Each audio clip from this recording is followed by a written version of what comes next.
दोस्तों, मैं आपका अपना सुखविंदर सिंह एक बार फिर आपके सामने। मैं इस बार रियाज के बारे में थोड़ी बात करना चाहता हूं। प्रैक्टिस। हम जिस भी प्रोफेशन को पैशनेटली करते हैं, संगीत हो, कला के कई तरह के रूप हैं। कोई साइंटिस्ट हो सकता है, वो भी कला है।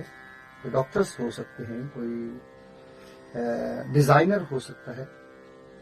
बहुत सारे काम हैं जो हम प्रोफेशन के नाम से पैशनेटली करते हैं। तो जब काफी साल पहले जब हमारी शिद्दत शिक्षा की तरफ बढ़ी, लर्निंग प्रोसेस की तरफ जब बढ़ी, तो हमने पूछा कि कोई खास बात बताइए अपने मेंटोर्स से। उन्होंने कहा कि आप जिस भी काम को शिद्दत और पैशनेटली यानी जो प्रोफेशन है आपका करते हो, अगर उसकी प्रैक्टिस अगर आप 1 महीना छोड़ देते हो, तो उस फॉर्म को वापस लाने के लिए आपको 6 महीने लग जाते। दोबारा रिसाइकलिंग यानी उसको वापस आपको उस फॉर्म में आने के लिए, उस शक्ति को प्राप्त करने के लिए 6 महीने लग जाते। मैं डर गया। मैंने कहा नहीं भाई, मैं तो ऐसा नहीं करूंगा। तो मैं इसलिए भी डर गया कि अगर 1 साल छूट गया प्रैक्टिस रियाज, तो 6 साल लग जाएंगे। 6 साल लग जाएंगे मुझे वो शक्ति, वो वैक्सीन दोबारा प्राप्त करने के लिए। अगर 1 साल मैंने अगर प्रैक्टिस नहीं की, तो वो power of that vaccine will be very difficult to get. 6 साल लग जाएंगे। और फिर उन्होंने बताया कि जरूरी नहीं है कि आप छोड़े और फिर दोबारा उसको प्रैक्टिस करें और आ जाएगा, वो शक्ति वापस आ जाएगी। हो सकता ना ही आए। ये तो और डरावनी बात थी। उन्होंने कहा था कि जो विद्या यानी सरस्वती माँ, उनका जो टेंडेंसी वो चंचल नहीं होता। उनका स्वभाव वो अगर दिल से, सोल से, हमारी मानसिकता से अगर निकल जाए, तो कभी मुड़ के विद्या वापस नहीं आती।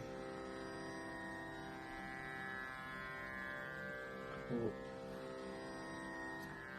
मैंने कहा कि मैंने पर्सनली ये बात कई लोगों के साथ भी शेयर की, कई संगीत से जुड़े लोगों और भी जो दूसरे प्रोफेशन में भी हैं। तो डर गए कि यार अगर 2 साल सिर्फ टीआरपी के चक्कर में ही लगा दिए, या अपने आप को पॉपुलर करने के लिए, कुछ भी करने के लिए कुछ भी हथकंडे अपना लिए, और जब परफॉर्मेंस करने का वक्त आया तो आपको पता ही नहीं है कि कहां से ये शक्ति, कहां से ये वैक्सीन प्राप्त करनी है। वो अपने आप को उसी फॉर्म में कहां से लाना है, कहां से सुर आएगा, कौन सा ताल चल रहा है, कैसा सुर लगाना है, वो मनोरंजन ही आपके दिल से खत्म हो जाएगा। वो शिद्दत भी गायब। मतलब खुली आंखों से दिन में उजाले में भी आपको कुछ नजर नहीं आएगा। तो वो आपको उस बीमारी का इलाज ही नहीं मिलेगा। प्रैक्टिस छोड़ दी, ना सरगम निकलेगी, ना आलाप, ना मुखड़ा, ना अंतरा, ना साज सुनाई देंगे, ना साज सुर होंगे। तो ईश्वर परमात्मा अल्लाह वाहिगुरु करे आप सब तंदुरुस्त रहें, आबाद रहें, और किसी भी अचानक आई मुसीबत के समय आपको अपनी जो रोजाना प्रैक्टिस, उसके कई रूप होते हैं, आप उस प्रैक्टिस को करते भी हैं, या उसके बारे में सोचते भी हैं, या उसको सुनते भी हैं। ये भी प्रैक्टिस है। कई रूप है।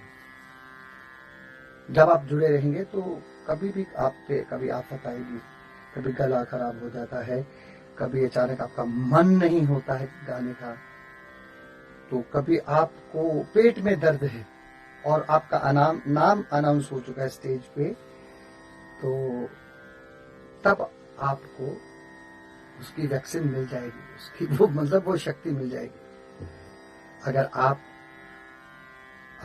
अपने प्रोफेशन, अपने पैशन को रोजाना रियाज में बदलते हैं, चाहे वो सुन के, चाहे वो उसके बारे में सोच के, लेकिन ज्यादातर वो रिमेन रहता है जब आप उसे प्रैक्टिकली प्रैक्टिस करते हैं। तो करते रहना चाहिए, वरना युग बीत जाएंगे, वो शक्ति, वो वैक्सीन नहीं मिलेगी। We should not miss our practice. वो हमारी ह्यूमैनिटी है। हम लोगों के लिए गाना गाते हैं, लोगों का मनोरंजन करने के लिए गाते हैं। उनसे विमुख हो जाएंगे, उनकी सेवा भाव ही नहीं रहेगी, तो सुर नहीं लगने वाले, ना ऊंचे ना नीचे, ना बीच के कुछ नहीं, फिर टीआरपी काम नहीं आएगी।